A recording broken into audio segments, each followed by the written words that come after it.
So that could be a really broad spectrum. Can it be fatal? It has been severally fatal. Can it be fatal the first time? It could be. What causes the fatality? Itching? Hives? No, it's not the itching.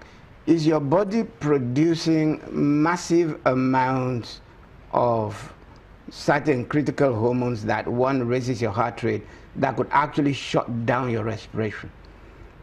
I explain to people, like, when you have a reaction like that, what is happening is there is this allergen, which is an antigen, is the thing that creates the reaction.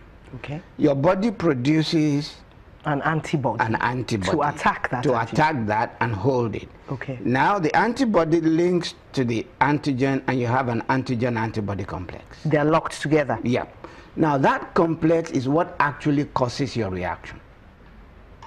It's a protein complex, and the more of it you have, the bigger reaction you have.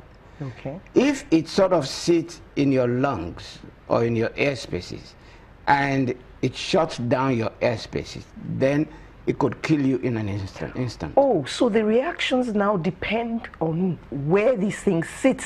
Absolutely. That's why some are having respiratory problems, others are having hives. Others are having joint pains. It depends on where the things actually settle. Most people would have stuffy nose, runny eyes, that is the body saying there's a lot of things going on here, and the proteolytic enzymes that you need to break these things down, we don't have enough. The problem that we face is, over the last 50, 60 years, our bodies have been subjected to so much assault from all. I was reading a paper that says we create something like 400,000 new chemicals every day. And those things are in the air, you're breathing it in, you're drinking water. What are we making with those chemicals? You're putting it out in the air. I mean, simple fact. Let's look at, for those of us who grew up in the early 50s and 60s, how many cars were on the road? Compare that to the amount of cars that we have on the road. Okay, so you're talking about pollution from the exhaust pipes. There is pollution, yes. And you can go forward and look at other things that will make your hair turn gray, even grayer than what I've got at the moment. Okay, so are you saying that this pollution somehow affects the food we take in, or does it affect the way the body reacts to the food we take in? The food we're eating these days is no longer the food our bodies used to. Okay. The food has changed dramatically. We no longer eat food. We eat something that looks like food. Food is now completely manufactured. Food has become a commodity like anything else, like shoes. Color and looks are far more important than content. Color, flavor, arrangement. And the flavor sometimes is in the forefront of causing the reactions. Okay. Okay, that is making sense, because a lot of things are colored these days. But what do you do with somebody who is reacting? Do you withdraw the food? Do you treat the person? Do you do both? Or do you try and get the person used to the food? What's the answer to this? You could do any one or any combination of the things you've just mentioned. You could withdraw the food. That will be the sensible thing in the first instance. The body has already reacted. You've got its hackles up. So there's no point continuing to raise that hackle. So you withdraw the food. And then you look for, why did the body react the way it did? For a lot of people, if you introduce the food a second time, they do not react as badly.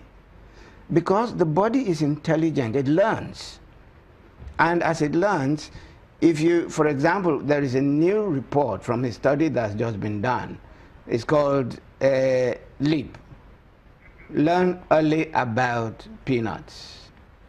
And if you're learning about peanuts, what the study showed is that for young children, especially between 0 and 8 months, that live in areas where they believe they're prone to have peanut allergies, they'll give some of them peanuts. And if you give it frequently enough, they do not react to it anymore. But does that mean that the assault is over? It does not. From where I sit, my point is that you're storing up grief for another day. The body has reacted badly to something. You are constantly challenging it with that thing. So it continues to raise inflammation. The body continues to deal with it, but accumulated inflammation is what gives rise to every disease that we know. Peanuts. Are people really allergic to peanuts in Nigeria? I haven't found any. I have seen a few. Okay. Yes, it is possible. And peanuts also have certain things that are anti-nutrients that you shouldn't be eating too much of it anyway. Okay.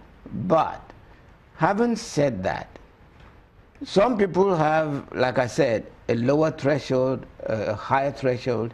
And when you have a really low threshold, what you would get is an anaphylaxis. You could lose the patient. Talking about the anaphylaxis, some people have had reactions. Well, maybe not mild, maybe not severe, somewhere in between. The swelling of the tongue, maybe some hives. And people have said that if you do that, if you take that food substance one more time, the person could just go from there. How does somebody know when to stop, when not to take it again? I know someone who loves a certain type of mango, and she reacts to it, but she takes it every time.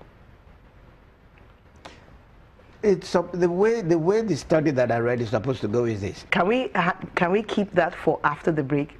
Okay. We're supposed to go for a break now. Right. We'll be right back. Stay with us. This is interesting.